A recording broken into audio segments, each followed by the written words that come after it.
This week's new Red Dead Online update is the final one players will be receiving until Rockstar releases the new Bounty Hunter expansion update Tuesday, December 1st, which is just 5 days away. And while many of you may be saving up for the new update, I think that's a great idea and you should continue to do that. But keep in mind, if there is an item you think you will need to purchase in the coming weeks, regardless, look no further than the discounts this week.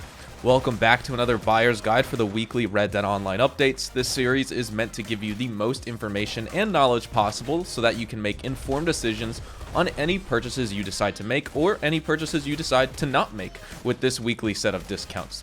The last thing I would want for the Hazard Gang is folks buying an item that they would then go on to realizing that they don't actually want or truly need in the first place to make their game experience better. Now there's a lot this week to discuss, so let's get started. If you enjoyed this video at any point or if you just find it helpful, let me know by dropping a like on this video today. And if you want to stay up to date and in the loop with everything Red Dead Redemption 2 and Red Dead Online, consider hitting that subscribe button with your bell notifications turned on.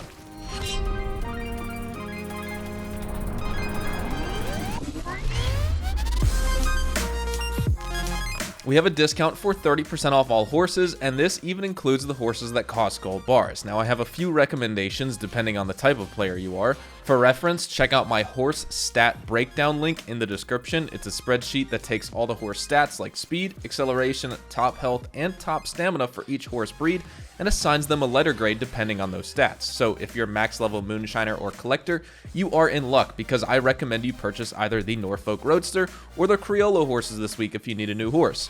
Both of these receive A ratings across the board except in the health department, where the Roadster clocks in at a C comparatively to other horses and the Criollo achieves a B rank. At level 4 bonding, you'll be perfectly fine in gunfights and shootouts using these horses. You don't have to worry about the health all too much, but you may find yourself needing to give your horse a horse medicine or so every once in a while, just so it doesn't die, for example during a tier 5 legendary bounty mission, or other missions like the Moonshine Story missions that you can play on a ruthless or a high difficulty setting. Now that being said, both are incredibly fast and the fastest breeds in the game actually, and they both have incredible stamina, which you can further improve with a saddle and stirrup combo we'll jump into after our horses section of this video. If you do not have the max rank for the Moonshiner or Collector roles, don't worry, as the Turkmen and the Foxtrotter horses will suit you best as well. Both of these horses have A+ ratings for speed and acceleration, with the Turkmen getting a B for stamina and an A for health, and the Foxtrotter getting an A for stamina and a B for health.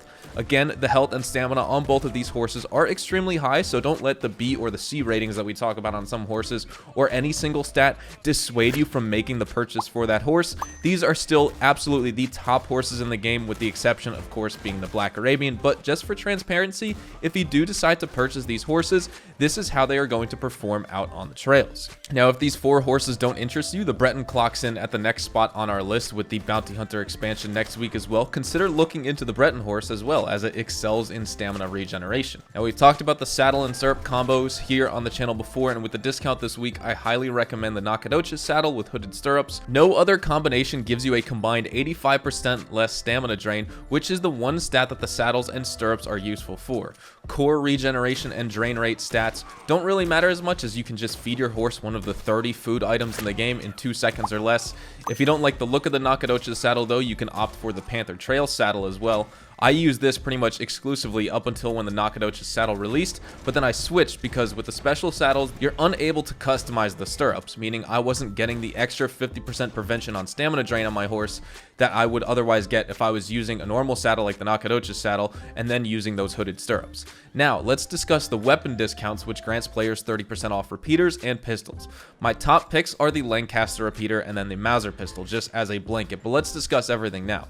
You can purchase the Lancaster repeater at level 12, and it costs $170 this week instead of the usual $243.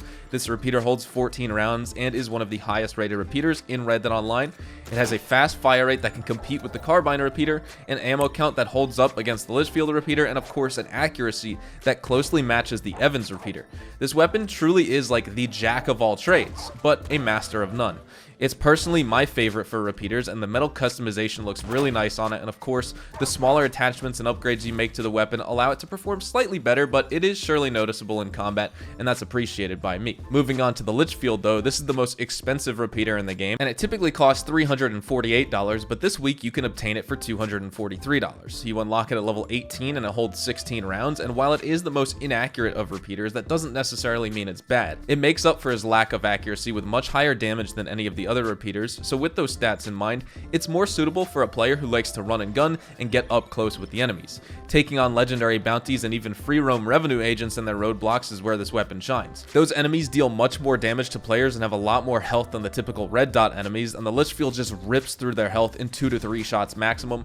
At longer ranges, I wouldn't prefer to use this loadout, but it can still get the job done if you're patient and you pace your shots and take notice of the bloom. You need to move as little as possible to remain as accurate as possible with this weapon, and it certainly handles a lot worse if you're mobile. And that's why being extremely close range up on enemies is important, so that even when you miss, you don't actually miss. If you abuse Paint It Black as well, the inaccuracy isn't too big of a deal because your ability card removing bloom when you activate it, but without ability cards in mind, I think it's far too easy to miss shots with this weapon when you're just rushing bullets and firing them away without paying very close attention to how this weapon is meant to be used and the pace it needs to be fired at for maximum accuracy. Now, discussing the final repeater, the Evans repeater. This was the first DLC repeater that was added to Red Dead Online, and it typically costs $300, but you can get your hands on it this week for $210.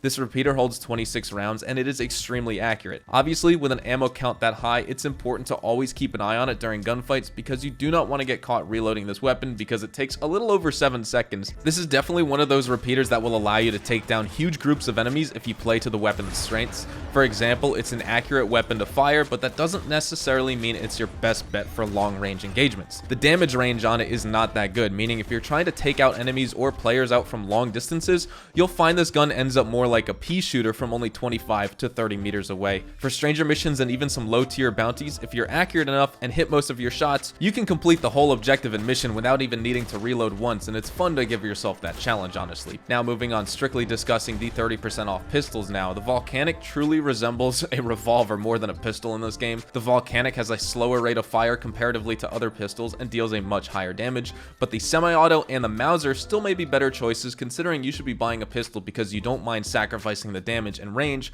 for the very fast fire rate and reload speed that a pistol gives you. The semi-auto and Mauser pistols are gang hideout, ambush, and revenue agent roadblock clearing machines, and you'll be satisfied with either choice, honestly. The semi-auto is slightly more accurate and holds 8 rounds, while the Mauser is slightly less accurate than the semi-auto, but it does come with 10 rounds to the magazine, so 2 more rounds. You'll usually see me swapping out all pistols and revolvers in my videos while I play because I like to switch it up as often as possible to keep things fresh. As you see in my gameplays, and when I'm not using revolvers like the Lamat and the Navy, you'll find me using the semi-auto pistol and the Mauser pistol. So hopefully that's a testament as to why I rate these weapons as highly as I do. Both are headshot machines, especially if you're using Paint It Black and you're marking your targets. They're perhaps the best weapons to use to take down entire moonshine operations or revenue agent roadblocks out on the trails, and quite honestly, you'll make it so that the fight is over before it even gets started. Now, with all of that said, that wraps up my buyer's guide for this week. Don't forget the 30% discounts on coats and vests, as well as 40% off all outfits, which you can check out in-game.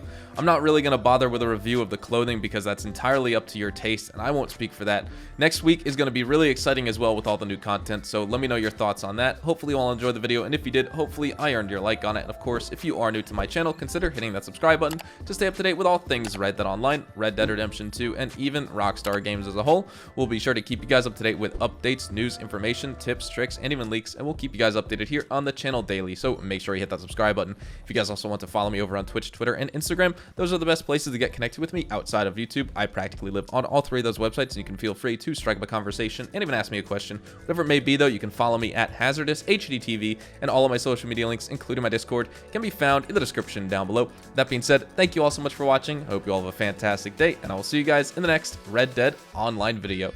Adios, amigos.